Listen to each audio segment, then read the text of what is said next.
Hey everybody, this is Brian from PNB Homesteading. Wanted to give the update for the tomatoes in a bag as a separate video, and I'm just going to kind of come over here and just show you what they're doing for progress and let you kind of see. I think this is week 15, I believe. So go ahead and get the camera over here. Okay, here's the one that just gets water. Here's the one that gets the compost tea, and I've been feeding this, usually once a week. I'll give it a 50-50 mix of compost tea. And I was doing foliar feeding earlier in the season, but now that it's getting to the end of the season, I figure there's not really much point, because we've got the vigor, we've got the fruit set that are actually going to only ripen before frost at this point setting, because it's going to take a few weeks to a month to get some of these. I mean, like some of these ones on the outside here, I believe we'll still get these to ripen before we have our downturn of weather, and we are seeing a decrease in sun profile through our yard. So we're going to be losing our sun because we're on a north slope, and north slope facing west.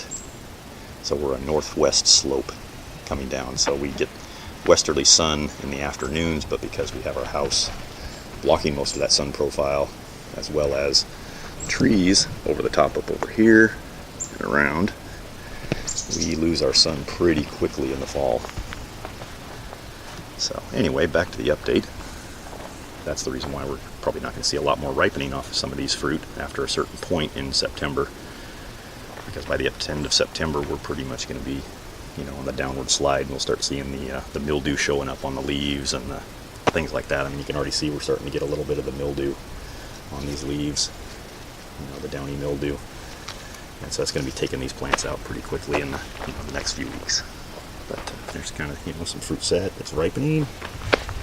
Got some more back there. We've harvested a lot off of the compost tea one, way more than we have off of just the plain water only tomato. But we are starting to get the fruit set on this one here, turning ripe. We've taken, I think, 2 tomatoes off of this plant here in particular, but this one here we've taken, I'd say, 10 to 12 fruit off of already.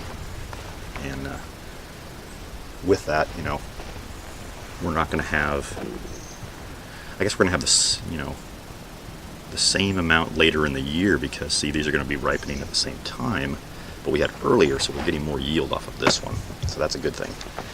So definitely next year when we do this planting and we have the garden in a bag, when we do the squash and we do the tomatoes themselves and we put them back over here where the sunflower island is, it'll be a nice thing to have a variance of, like, this is the squash compost tea, this is the corn compost tea in a bag, and then tomato, and then have beans growing in there with them, just to give a nitrogen boost in both. So then we can do some comparisons between what compost tea does for corn, squash, beans, and tomatoes. So you'll have 4 different ones to watch next year on the channel.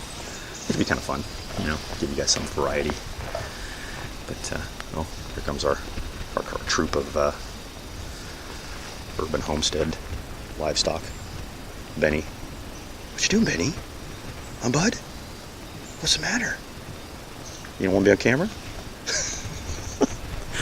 There's Edgar. Edgar's the fawn pug. Benny is the black pug. I guess I just wanted to come over and say hi. Well, let's finish up with the update there, Benny. Huh, buddy? You want to say goodbye to everybody? You want to say goodbye? All right.